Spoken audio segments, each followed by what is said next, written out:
The morning I buried my husband, the bishop was already thinking about who I would marry next. I did not know it yet.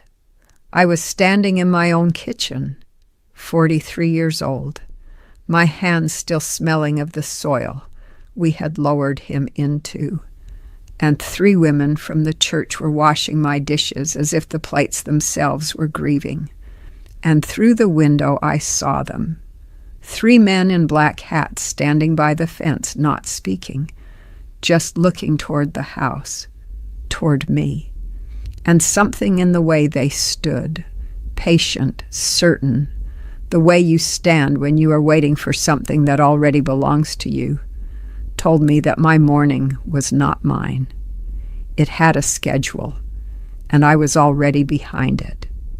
Before I tell you what those men were allowed to do to me over the next 12 years, and what they did, let me introduce myself.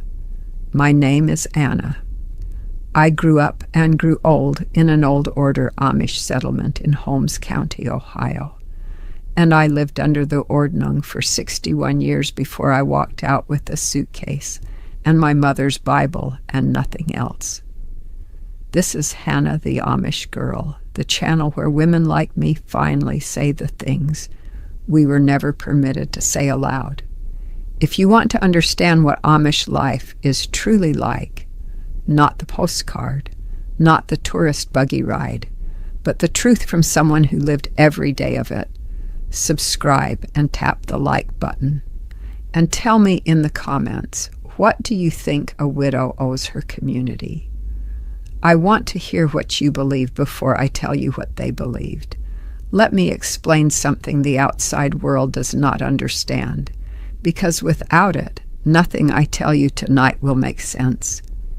In the Amish world, a woman alone is not simply a woman alone. She is a problem to be solved. A widow with a farm, with children still at home, with cattle and a garden and a household, is not seen as independent. She is seen as incomplete, and worse, as a temptation to disorder. The Ordnung, our unwritten but iron code, is built on a single foundation that every soul belongs inside a structure. A man leads a household, a woman keeps it, a child obeys, and a widow is a crack in the wall. She fits nowhere, and a thing that fits nowhere must be put somewhere quickly before others start to wonder why it is allowed to remain loose. There is a word in our world for a woman like me, and I did not learn it until I was already living it. Sitskablen. It means roughly one who has stayed sitting. It is the word for a woman who was not chosen, or who did not choose, and so remained where the music left her. It is not spoken cruelly. That is the thing I need you to understand. It is spoken kindly, the way you would name a sickness, with a lowered voice and a look of soft pity. And that softness is the sharpest part of it. Cruelty you can push against. Pity closes over you like water. When the women said it about me, and they did, I heard them once through an open window at a canning frolic. They were not being unkind. They were grieving me. They had decided I was a tragedy, and they had decided it together. And there is no argument you can win against a whole community's tenderness for the woman they have agreed you have become. When my husband Amos died, I was not a young woman. I was 43, which in our world is already past the age when remarriage is romantic. Remarriage for a widow my age was never about love. It was about order, about putting the farm back under a man's name, about making sure the district did not have to look at a woman running her own affairs and start asking dangerous questions about whether a woman could. The first proposal came 6 weeks after the funeral. 6 weeks.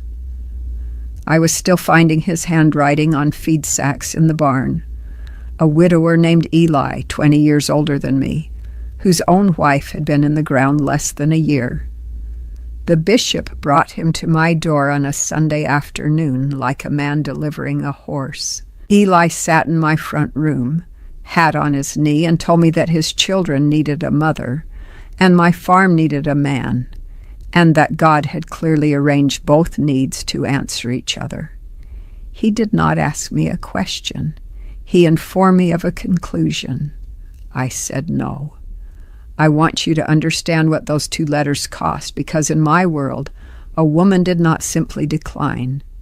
Declining was not a right. It was a negotiation, and I was the only party without leverage.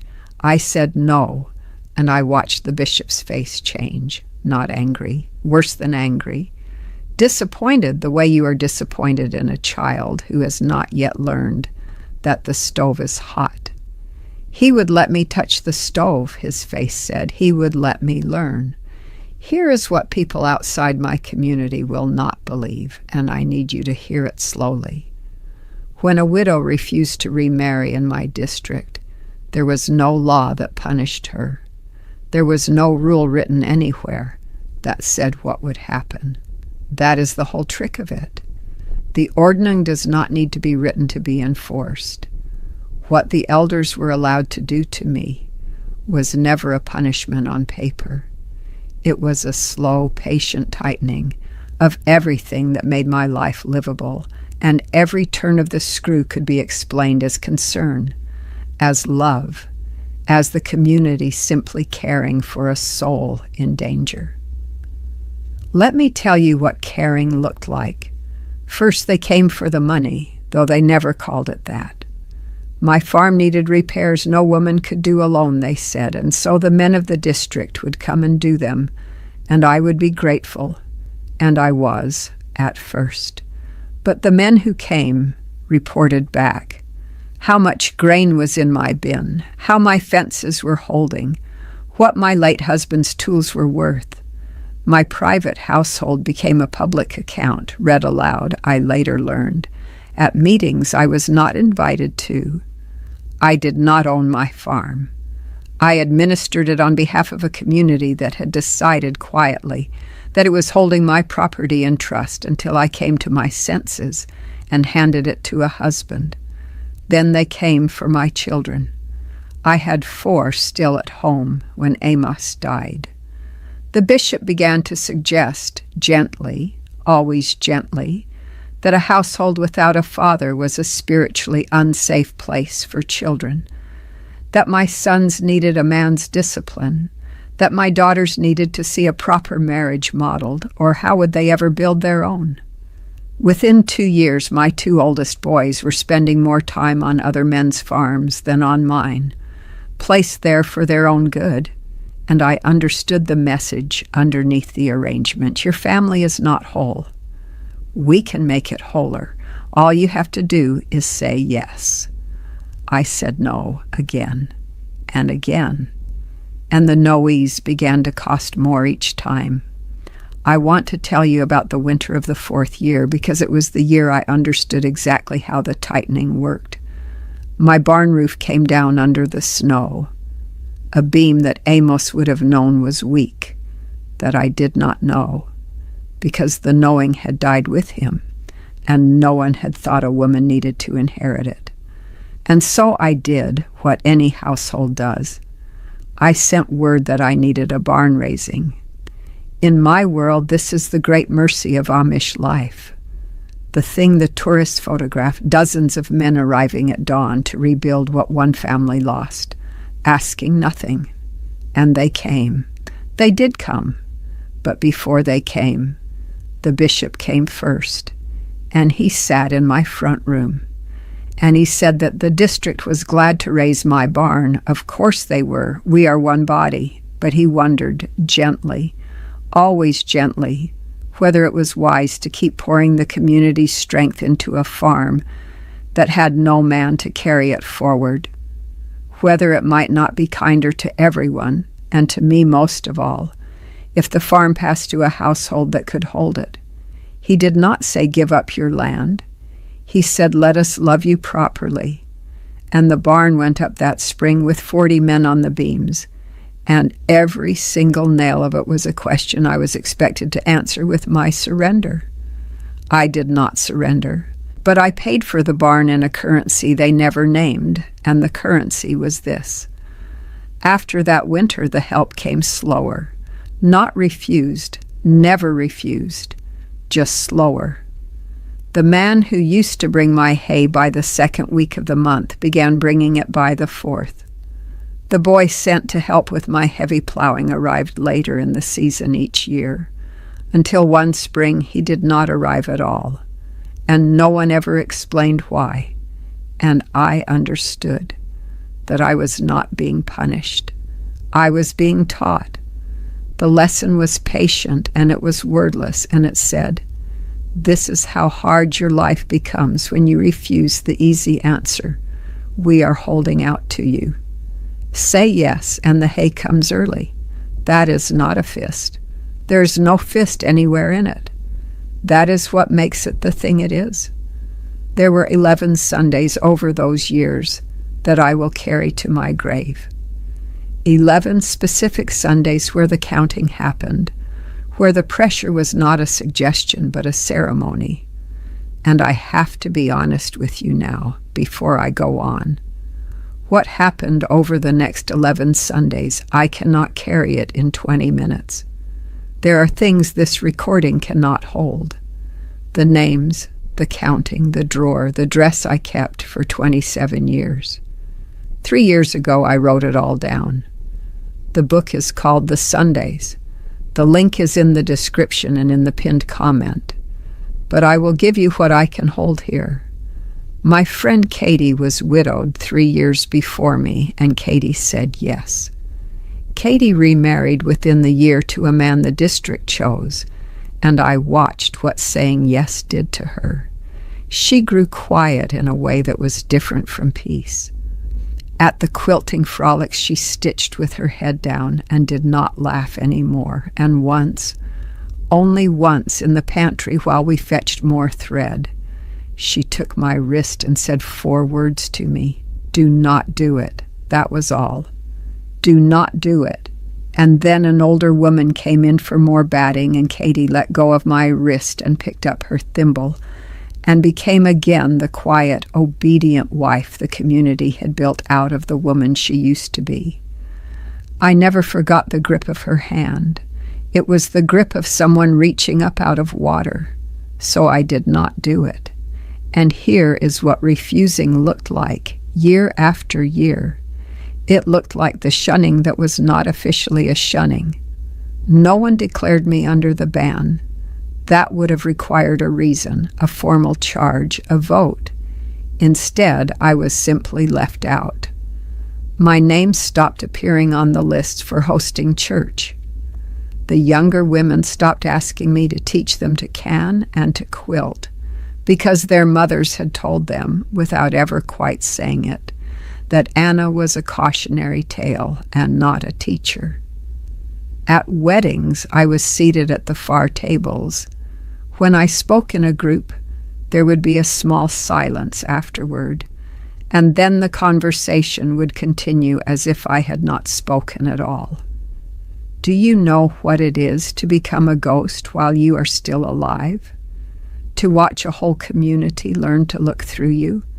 That is what they were allowed to do. And every bit of it was deniable. Every bit of it was love.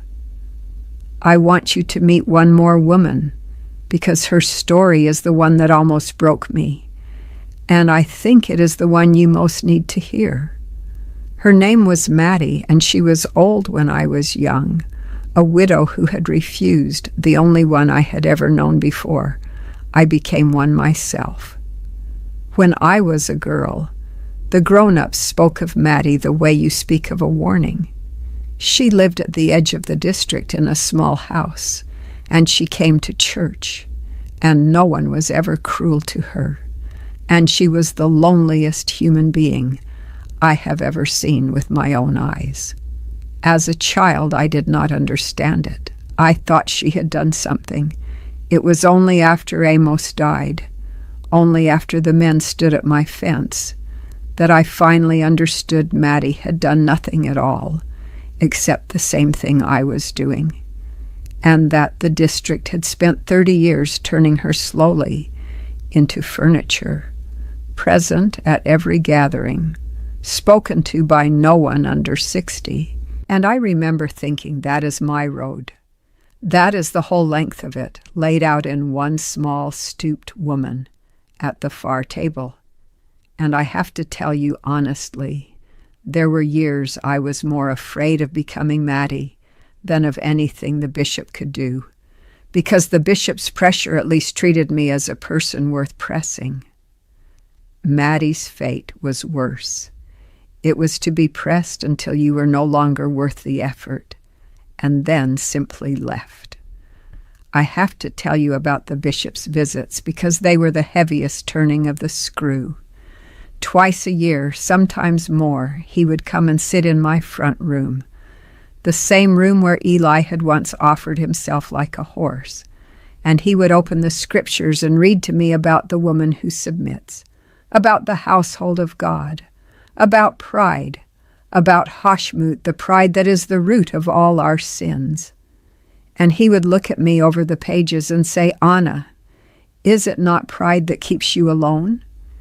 Is it not your own will you are serving and not God's? And I want you to understand the trap of that question, because it is the most Amish trap there is. If I said my refusal was not pride, I was arguing with the bishop, which is pride. If I said nothing, I was consenting. There was no answer that was not a confession. He built a box with no door in it, and then asked me why I would not leave. And here is something no one tells you about refusing for 12 years. It is not one large act of courage. That is the myth, and it is a comforting one, but it is a lie. Refusing is 10,000 small acts, most of them invisible, most of them exhausting. It is answering the same question at every wedding for over a decade. It is the way conversation stops when you walk toward a circle of women, and the way you learn to pretend you did not notice, because noticing is its own kind of defeat. It is lying awake on the night before every communion Sunday, when the district examines itself for anyone out of harmony, and wondering whether this is the year they finally name you. It is raising children inside a community that has quietly decided your children would be better off elsewhere, and loving them fiercely anyway, and watching them learn from everyone around them that their mother is a problem the district is being patient about. My youngest daughter asked me once when she was 9 why the other mothers looked at me the way they did, and I did not have an answer I could give a 9-year-old that would not have made her carry my weight. So I told her that some people are simply careful around a woman who knows her own mind. And she looked at me, and she said, "Is that a bad thing to be?" And I have thought about that question for the rest of my life. For 12 years, I did not leave that box. I lived in it. I raised what children they left me. I ran a farm they never let me own. I attended a church that had turned me into weather, into something present but not addressed. And I kept a dress in a drawer, a dress I will not describe here because I described it in the book and I cannot say it twice. A dress that was the whole story folded into cloth. And I took it out on those 11 Sundays, and I looked at it and I put it back, and I said, "No one more time to a room with no one in it. I am not going to pretend I left because I was brave. I want to be honest with you because the honesty is the only thing I brought out with me that was fully mine. I did not leave because I was strong. I left because I was 61 years old, and I finally understood something my whole community had spent my whole life making sure I would never think. They were never allowed to do any of it. That is the thing therapy gave me years later, sitting in an office with an English woman who had never heard the word Ordnung and had to ask me to spell it. She listened to all of it, the farm, the boys, the seating at the far tables, the bishop in his box with no door. And she was quiet for a long time. And then she said something I have thought about every day since. She said, "Anna, control does not always look like a fist. Sometimes it looks like a whole community agreeing, all at once and without a single meeting, to make your life smaller every time you say no, until saying yes feels like air." And I understood then that the men by my fence on the morning of the funeral had not been enforcing a rule. There was no rule. They had been enforcing a fear, their own fear of what a woman alone might prove was possible. I do not tell you this to make you hate the Amish. I have to say that clearly, because it is true. That world gave me things I will carry until I die. A community that showed up for every birth and every burial without being asked. Hands that knew how to work. A faith that, wounded as it is, I have not been able to put down, and I no longer try to. There is real love in that world. I have felt it. But love and control learned to wear the same coat in my district, and for 12 years I could not tell you which one was knocking on my door, because they knocked exactly the same way. And here is the truth underneath all of it, the truth they were most afraid I would find. They were allowed to do so much to me, only because I believed they were allowed. The moment I stopped believing it, the box had a door. It always had a door. The door was the word no, spoken not to a bishop but to myself. No, I do not owe you my mourning. No, my farm is not a crack in your wall. No, my aloneness is not a sin waiting to be corrected. I kept that dress for 27 years to remind me of a woman I refused to become. And the day I left, I took it with me, and I own it now, the way I own nothing else, completely.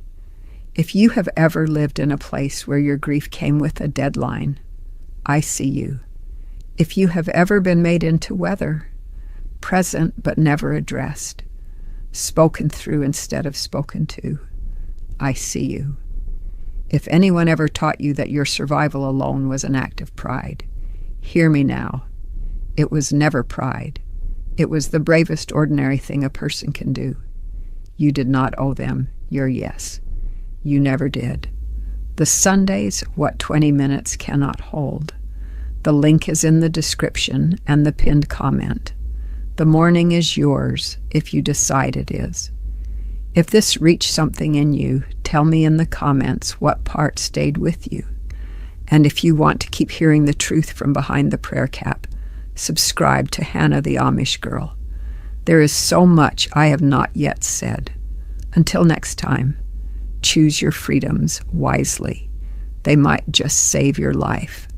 That's the full script at 3,596 words, within your 3,400, 3,600 range. It keeps the analyzed structure intact. The frozen cold open scene, the delayed intro with the comment prompt CTA, the let me explain ethnographic pivot, the aged up old order details, widowed at 43, 61 years under the Ordnung, the named side characters used as archetypes, Eli, Katie, Maddie, both mid-video and closing CTAs placed as you specified, the therapy reframe, the both sides softening, the direct address benediction, and the signature sign-off.